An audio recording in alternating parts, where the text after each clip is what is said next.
11 de outubro, a gente está começando mais um Papo na Rede, ao vivo aqui, direto do Koinonia Online. Hoje quem está capitaneando a gente é o Bruno, porque o Daniel Choi está viajando. Diz ele que foi a negócio, estou achando que está lá nas praias de Santa Catarina. Queria dizer um olá e um bem-vindo a você que está vendo no ao vivo. Depois você pode duplicar, replicar, mandar para frente esse programa, que ele vai ficar lá no YouTube e também no site do Koinonia. Essa tarde do dia 11... entre as eleições, a gente está aqui com o nosso camarada Levi Araújo, amigo de muitos anos, de décadas já, Levi. Décadas. Bom, você está aqui, Carlos Bregantin está aqui. A gente veio combinando com camisa, só que a dele é camisa de corintiana, a minha de palmeirense. O Levi aqui está de isentão, porque ele veio de cinza. É isso aí, eu tô de isentão. Então... a gente queria falar um pouquinho... 1-0 de ontem, tipo assim, não nos abalou em absolutamente nada. Quarta-feira a gente resolve aqui no Itaquera. Eu só sei que sigam o líder, tá bom? Os caras acharam aquele gol lá, rapaz, não sei como... Levi, deixa eu te fazer uma pergunta assim de cara. Quando é que você se tornou corintiano? Puta, que pergunta fantástica. Eu virei palmeirense por causa do meu pai. Foi algo uterino, foi uterino, assim, tipo assim, você sente que já veio com você. É praticamente um chamado, uma vocação. Uma vocação. Me conta essa história de ser corintiano. Seu pai era corintiano? Não, meu pai... Você virou corintiano por quê? Então, por isso que eu digo que isso aí é quase que um chamado. O Corinthians... Na época que eu fui crescendo, vendo futebol e etc., o Corinthians não ganhava de nenhum. Você era mais jovem. Era aquela fase dos 23 anos lá, sem título, isso. Porque ele quebra esse tabu em 77. Isso. Mas Basílio, então, eu lembro Basílio. o sofrimento que era isso. Então, quando eu comecei a... 23 anos sem título. Sem título. Então, o Corinthians não tinha título. E aí eu olhava assim, falava assim, meu... E aí tinha o Rivelino, que jogava bola pra caramba. E o Corinthians não ganhava título. De nenhum. O último título então, que o Corinthians ganhou foi no ano que eu nasci. Naquela época. Tá vendo? Então, 55, 56. Imagina. Caraca. Depois... E é engraçado, porque no meu caso eu fui ser corintiano não porque o time ganhou todas e era um time que tinha muitos campeonatos, porque eu não ganhava nada. Então eu fui torcer pro Corinthians justamente, começou a minha torcida pelo Corinthians porque o Corinthians não ganhava nada. Então eu acho que talvez isso seja um sentimento de compaixão cristão. Eu não sei se é compaixão. Um sentimento cristão, Sei lá se é um sentimento cristão ou é algum tipo de coisa. Se for essa linguagem, eu sigo lá Malaquias, que diz que os pais converteram aos filhos e os filhos aos pais. Como meu pai era palmeirense, mas aí não... Então tá aí. Mas é isso aí. A gente acha que meu pai é palmeirense, mas ele jamais admitiu isso. Como bom diácono cristão, ele acha que o jogo é do diabo e ele nunca se manifestou. Então, mas a gente acha que ele é palmeirense. Essas eram as nossas grandes discussões. Talvez por isso que eu sou corintiano. As discussões mais calorosas eram essas, né? Que tempo, hein? Quem já mandou um abraço aqui, o Cleuci Pinheiro Ribeiro, é isso? Grande Cleuci. Salve televisão e turma. Abraço do Los Ogros, tá mandado. O Flávio Inácio, abraço aos amigos. Flávio, abraço pra você, bom que você tá aí. Abraço àqueles que comentaram a live, né, que nós fizemos aqui meia hora antes. Beijo pra todos vocês. Levi, a gente está falando de futebol, cara, falar de futebol é muito bom. Delícia. Principalmente quando você é líder do Campeonato Brasileiro. Agora tem os São Paulinos nos chamou aqui para isso? Acho que foi isso. Mas assim, nos tornamos reféns. Mudou a pauta. Não, a pauta é essa. A gente colocou nas redes sociais. Vamos falar sobre futebol, cara. Futebol. Como diz o Milton Neves, como que é? A coisa mais importante das menos importantes é futebol. Então, exatamente, é verdade. Não, a gente fala sobre futebol porque futebol é bom. Agora eu queria fazer uma outra pergunta para você que não é mais importante, a outra foi importante. Sabe Claro. Mas tempos atrás, Levi, a gente ouvia assim, uma conversa de que o brasileiro não é politizado. Bastante tempo atrás. Era comum a gente ouvir essa coisa, brasileiro não é politizado. Hoje, por conta das redes sociais, a gente percebe um fenômeno, que é uma conversa quase que incessante sobre política, sobre candidato, sobre ofensas, sobre críticas e tudo mais. A pergunta que eu faço para você é o seguinte: isso é ser politizado? Qual que é o olhar que você tem sobre uma população, uma nação que tenha um senso de politização? Primeiro que entendo que não é que o Brasil passou a ser politizado, não. Começou a falar mais sobre política. E começou a falar mais sobre política da pior forma possível, baseado em induções da mídia, da grande mídia, a partir também das induções, fake news. As redes sociais têm uma participação forte nisso. E essas bolhas que foram aproveitadas inclusive pelos partidos e pelos políticos, sabendo usar muito bem seus robozinhos e etc. dentro das redes sociais, produziu esse tipo de impressão, que é falsa, de que o brasileiro ficou politizado. Não ficou politizado. O brasileiro está falando sobre política. Na verdade, não está nem falando sobre política. Está falando mais sobre politicalha do que sobre política.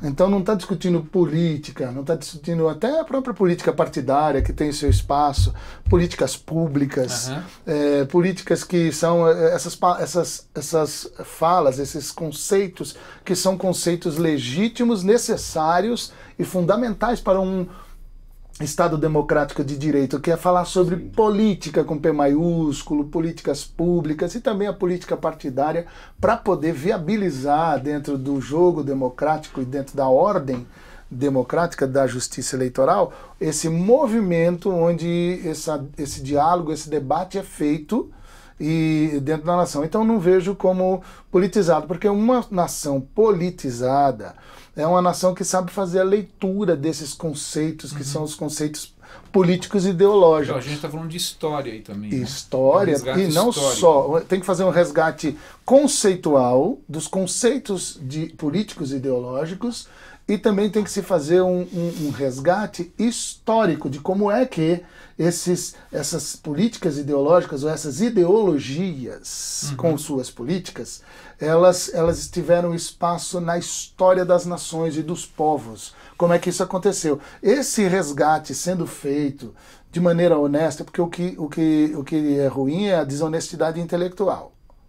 Mas quando você faz que o jeito como isso chegou colou no pior de nós. Isso também encontrou espaço nas sombras, nas nossas sombras. Isso. E aí esse jeito, como a gente interpretou o jeito de se discutir política colou com as nossas sombras e aquela coisa produzida dentro do nosso inconsciente, e esse inconsciente coletivo, essa coisa louca toda, e que hoje a gente experimenta um pouco assustado esses monstros que saíram do abismo. Mas eu acho que essa discussão hoje, saber discernir que discutir política, falar sobre política de maneira grande, madura, conceitual e trazendo o resgate histórico, isso ainda não está acontecendo. Um caso aqui, outro ali, muito raro, mas o que tem hoje é uma conversa sobre política, na verdade muito mais politicalha, alimentado por interesses de indução de uma grande mídia e de outros interesses que estão por trás dessa grande mídia,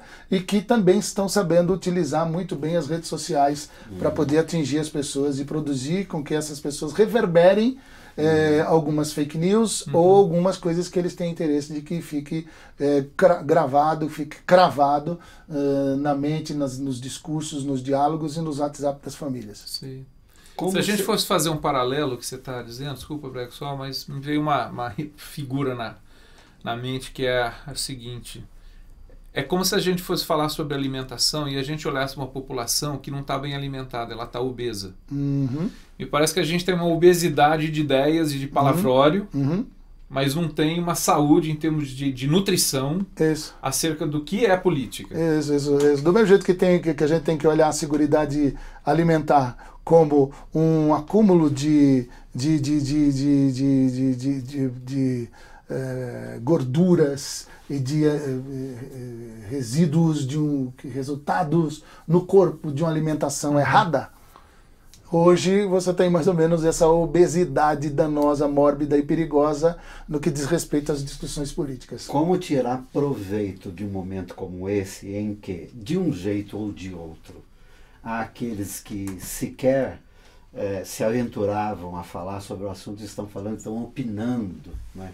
Como tirar proveito disso para que, a partir daí, a gente consiga discernir entre boa política e não politicalha, e a importância dos partidos nessa história, e, em terceiro, juntando com o que você vinha falando isso, quer dizer, essas sombras que parece-me foram descobertas, né, à medida que a gente também dizia, quem sabe, esse povo brasileiro que era um povo cordial, pacífico. Sérgio Buarque de Holanda. Enfim, que não tem essa conotação, né, da cordialidade que ele fala. Pelo contrário. Pode crer. Então, assim, o que tirar? Como tirar proveito desse momento? Entendendo ele até, vamos assim, eu sou um democrata, né? Então, assim, entendendo como isso sendo parte do nosso momento democrático e, quem sabe, tomar um momento de passagem para um outro tempo. Eu acho que como tirar proveito nesse momento é muito difícil. Proveito no melhor sentido. No melhor sentido. Proveito, não é de ser aproveitado. A gente que lidera espiritualmente muita gente, enfim. Eu acho que primeiro é fazer com que, como tirar proveito disso tudo, é muito mais um desafio, é um grande desafio conseguir tirar proveito disso tudo. É isso que eu diria. Vamos já falar isso aqui. Primeiro porque tem gente que está discutindo política e eu diria que existe uma coisa, eu atribuo isso a uma espécie de possessão coletiva. Nós estamos com uma possessão, nós estamos tudo endiabrado. Todo mundo endiabrado por uma possessão coletiva na discussão. Então, aí você tem os polos que são mais... Para usar uma linguagem não religiosa, tem uma catarse coletiva. Isso, pronto, né? Uma catarse coletiva.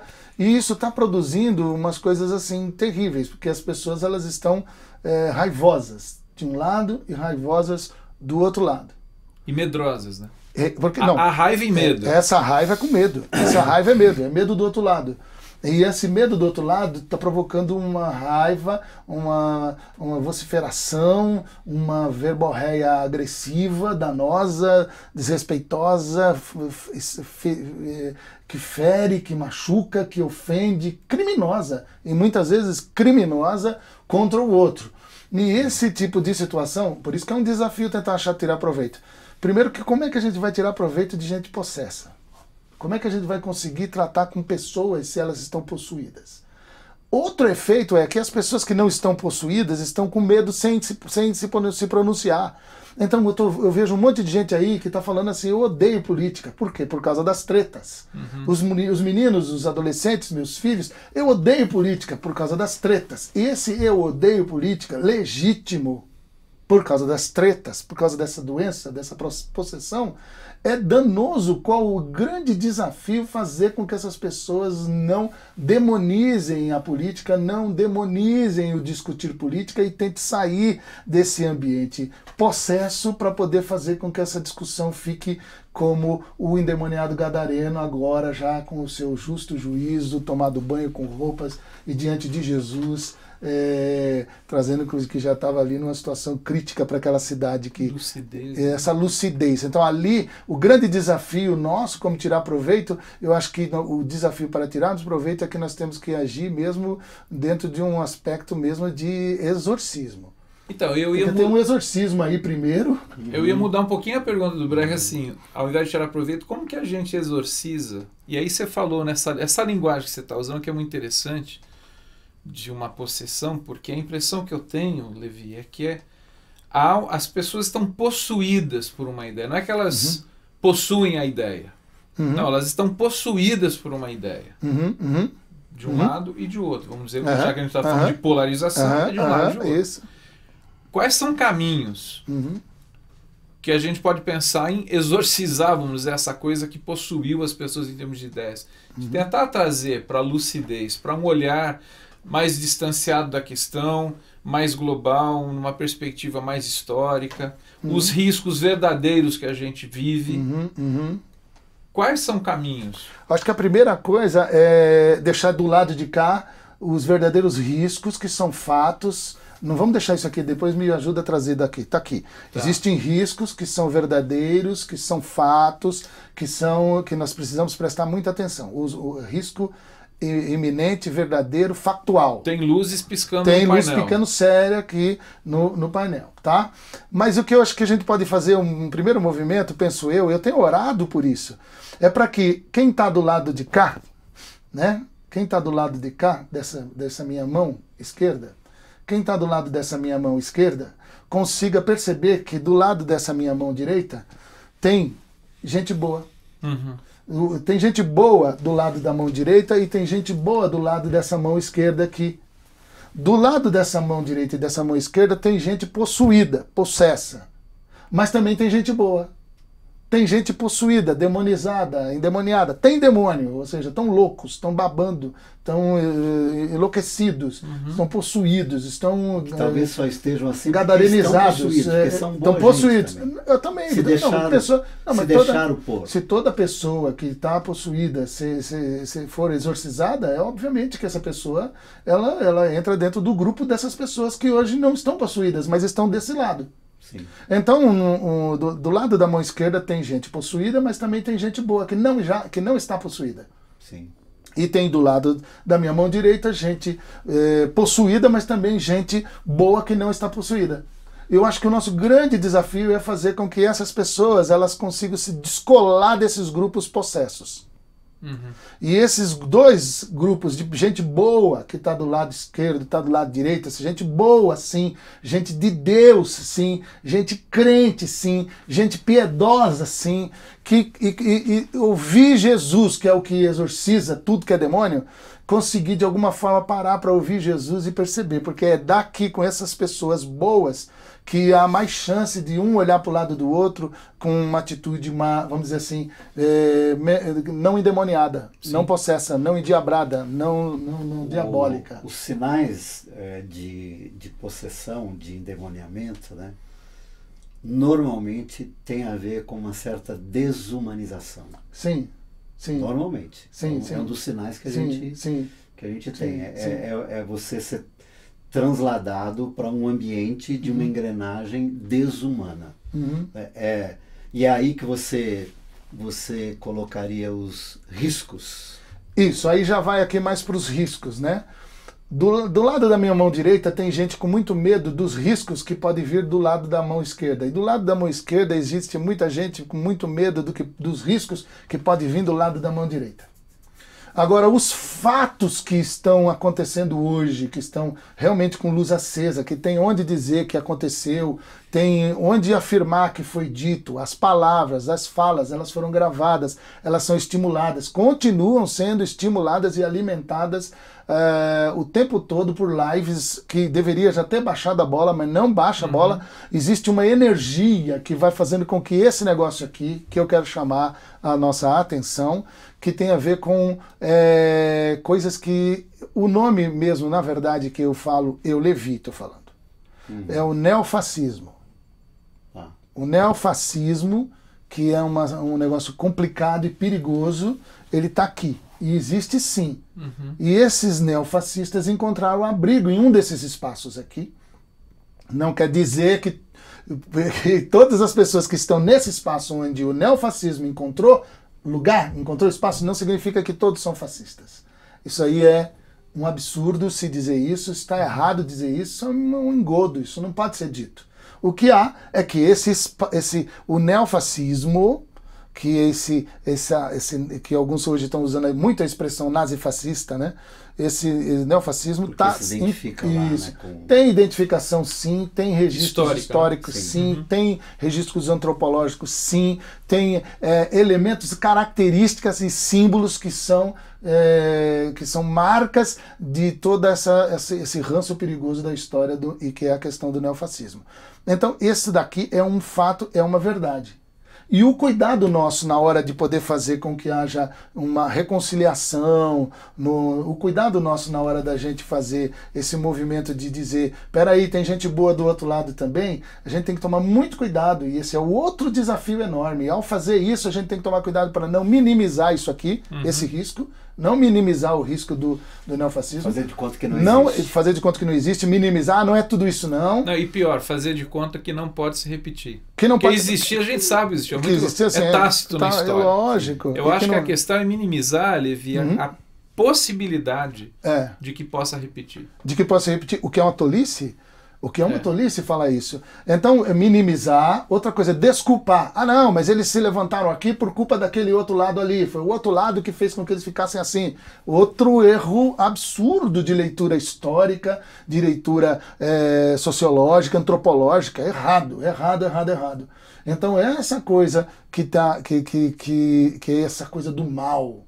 Essa coisa da maldade humana, da maldade coletiva. O mal que nos habita. O mal que nos habita. E o que cola nesse mal que nos torna esses processos pelo mundo. E que potencializa, humanos que potencializa a ponto de ter resposta em um holocausto. Sim. E outros lugares e outros espaços. Sim. Veja, quando eu estou falando nazismo, eu também estou falando de qualquer outro tipo de prática que se assemelhe de qualquer totalitarismo antidemocrático. Então, quando eu estou falando de nazismo, eu estou falando de stalinismo. Quando eu estou falando de Hitler, eu estou falando de Stalin. Estou falando de qualquer uma desses extremos que são satânicos, diabólicos. Qualquer figura histórica histórica que se aproxime de Stalin e que se aproxime de Hitler é satânico, é do diabo, não pode ser minimizado, não pode ser desculpado, não pode ser, justificado. Sim. Então não há justificação, não há desculpa e não há minimização nem para um espírito hitlerano e nem para um espírito stalinista. Então não existe isso. E nós que somos de Jesus de Nazaré, nós nos opomos a esses dois extremos e vamos nos opor sempre a esses dois extremos. Quando eles aparecerem. Quando eles levantarem as patas malditas e monstruosas. De onde vier. De onde vier. Agora, às vezes vem de ambientes que nós esperávamos que de lá só viria o bem. Então, deixa eu então colocar uma outra questão para você, Levi, que é a seguinte. Eu acho foi muito legal e didática a sua colocação. Aliás, ao mesmo tempo, chama o Levi aqui. Levi. Mas assim, isso que o Braga está colocando, né, da onde está vindo sinais que são contrários àquilo que a gente esperava. E aí eu estou pensando assim, a quantidade, a intensidade da linguagem religiosa, espiritualizante, sei lá, para tratar desse tema. O nome do Senhor sendo usado. A minha pergunta em vão. Eu lembro que a gente teve aqui. Mais do que nunca. Aliás, desculpa. Quem é que mais usa o nome do Senhor em vão, se não os religiosos? Pois é. Mas os primeiros. A gente teve o Valdinei Ferreira aqui semana passada. E ele falou uma coisa que ficou... que a gente sabe, mas a forma que elaborou eu achei interessante, que é aquela questão seguinte. O reino de Deus não cabe em nenhum projeto político ideológico. Não boa, cabe, boa. Né? Ele é muito maior, muito mais amplo, ele é perene, ele é eterno. Projetos políticos ideológicos são históricos, aliás, não que o reino não tenha uma consumação histórica, claro. Mas eles são transitórios, eles são temporais, enfim.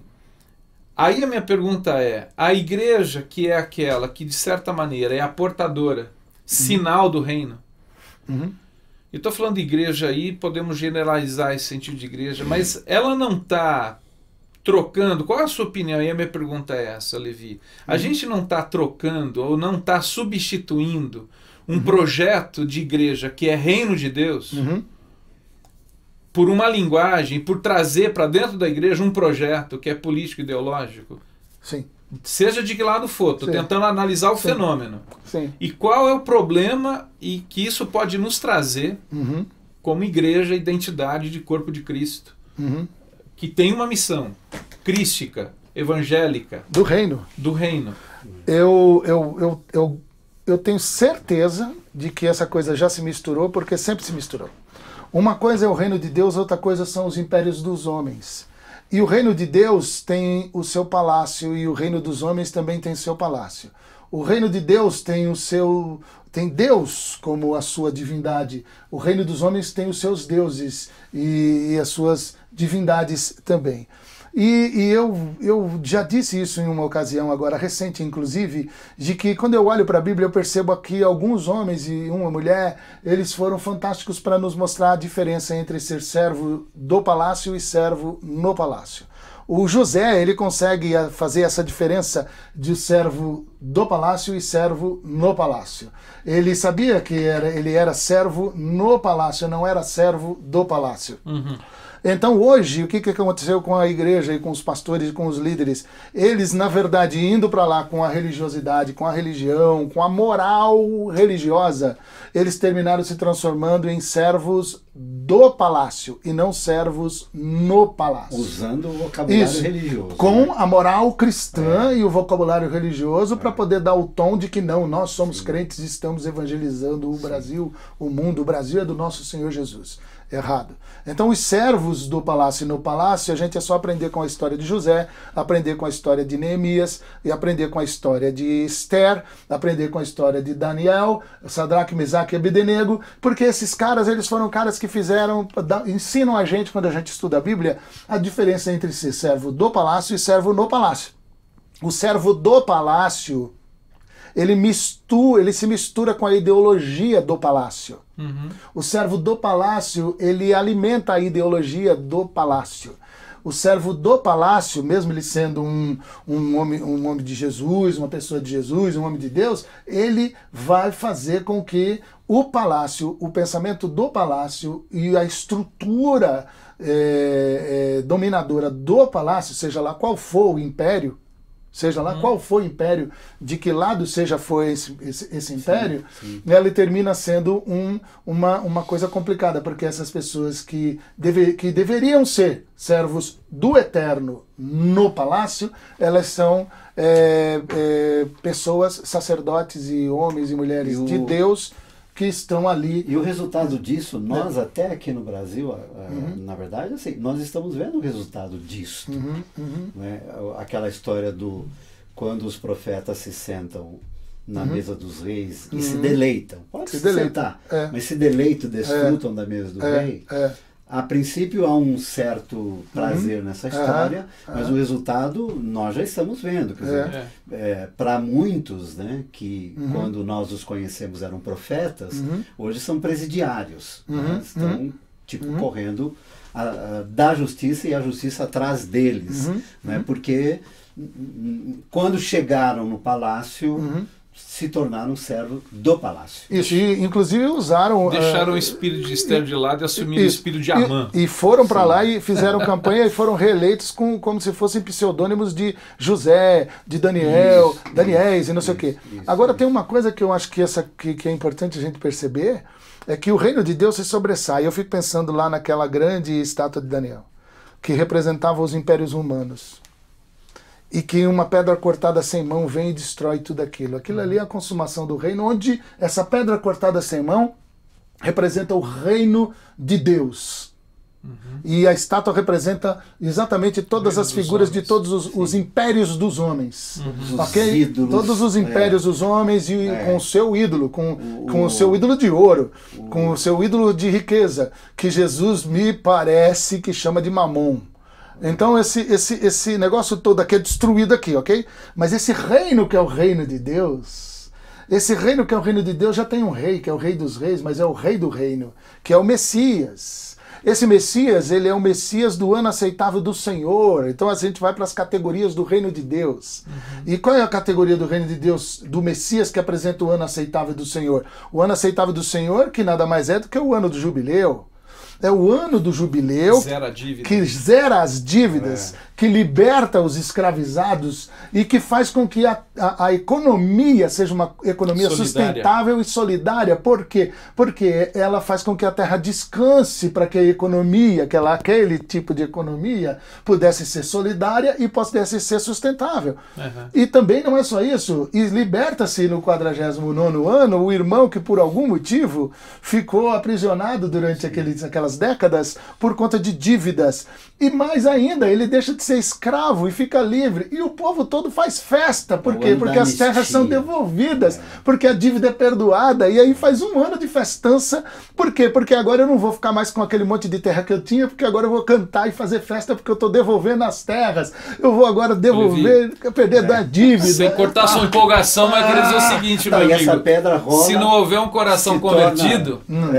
Vão crucificar esse rei de novo. Vão.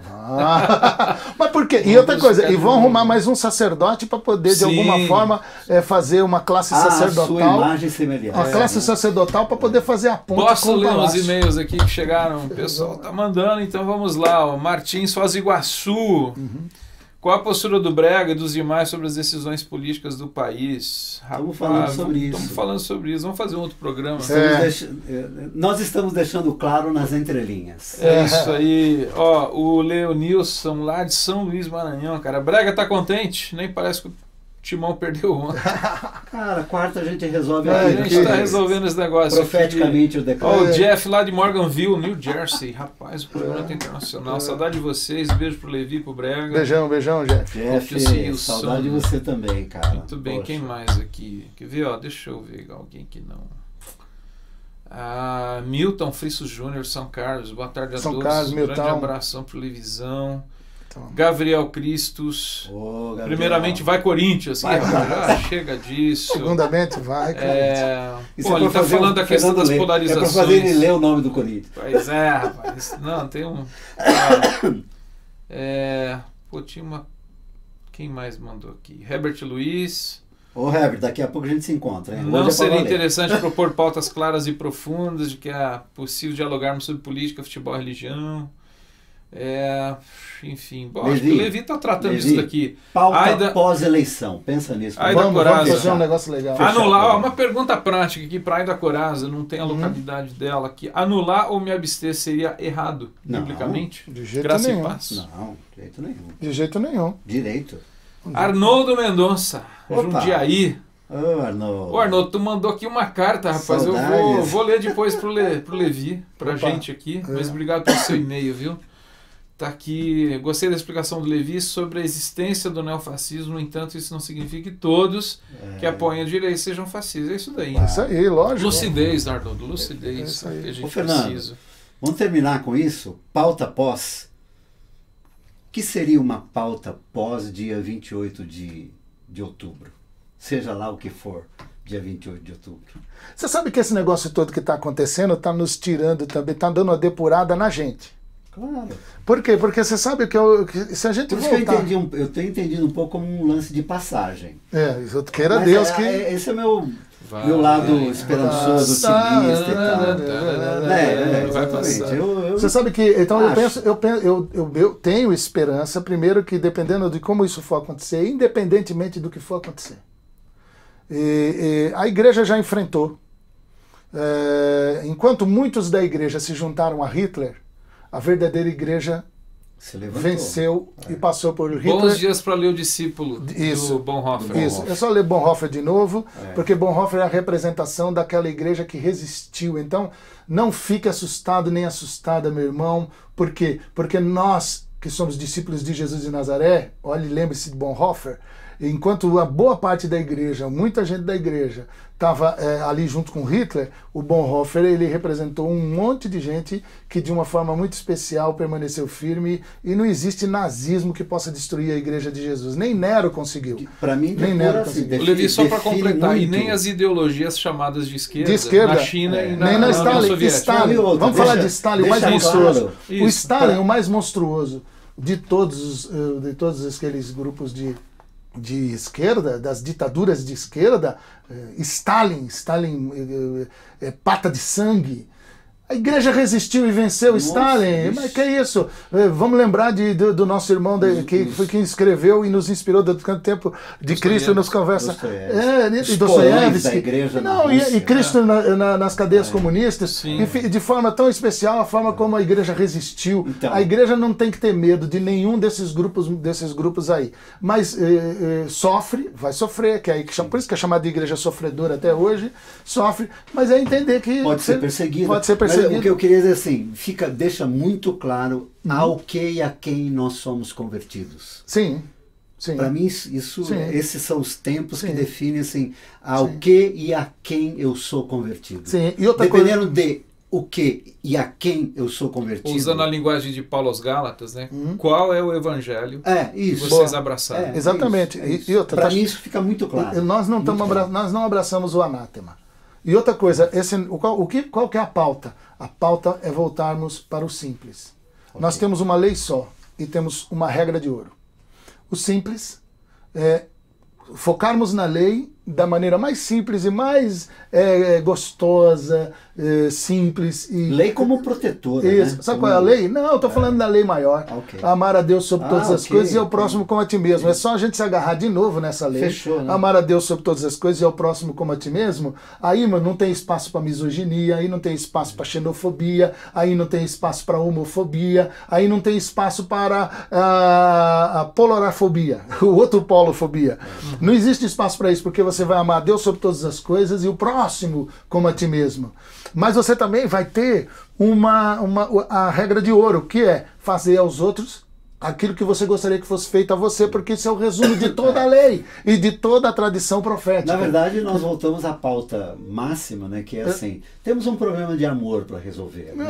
É um caso de amor. Temos um caso de amor. E aí, essa coisa de fazer aos outros aquilo que você gostaria que fosse feito para você, imediatamente você vai agora começar a capitanear uma grande cruzada de fazer com que as pessoas sejam respeitadas porque elas são imagem e semelhança de Deus, respeitadas em sua dignidade, respeitadas em sua alteridade e respeitadas em seu direito de decidir. Dignidade inerente. Inerente do ser humano. Que ninguém precisa fazer absolutamente nada para tê-la. Isso, é inerente. Isso. E nós vamos voltar, sabe assim, cada um quem curte um monte, vai para o monte. Seguir, amar a Deus sobre todas as coisas. Glória a Deus. E ao próximo como a ti mesmo. E fazendo aquilo, né?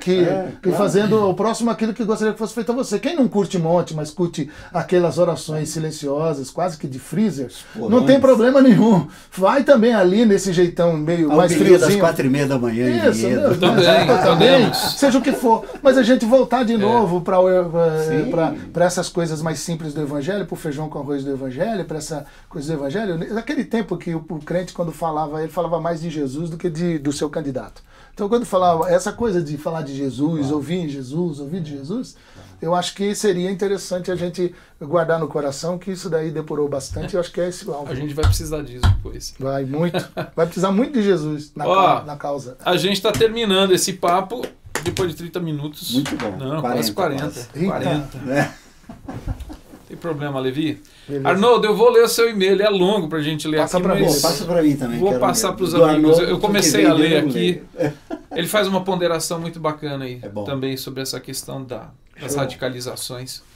Mas legal, tá bom. Obrigado, pessoal, que mandou os e-mails. Levi, obrigado por você estar aqui com a gente. Bom demais, obrigado. Porque, assim, para dizer, quer dizer, nós três aqui e tantos outros, né, que mais do que qualquer outra coisa, alguns nos têm como líderes espirituais, e isso a mim particularmente me honra muito.